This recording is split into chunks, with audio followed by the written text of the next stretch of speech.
చేతులెత్తి నమస్కారాలు తెలియజేసుకుంటూ పెద్దపల్లి జిల్లా రామగుండం నియోజకవర్గంలోని అపూర్వ జన్మదినాన్ని పురస్కరించుకొని యువ దంపతులు పైడ సాయి కుమార్ అపూర్వ సేవా కార్యక్రమంలో నిర్వహించి ప్రశంసలు అందుకున్నారు.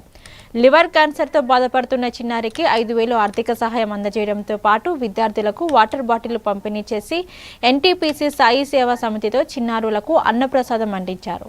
ఇక ప్రత్యేక సందర్భాలను సేవా కార్యక్రమాలతో నిర్వహిస్తూ సమాజానికి ఆదర్శంగా నిలుస్తున్న ఈ దంపతులను పలువురు అభినందించారు.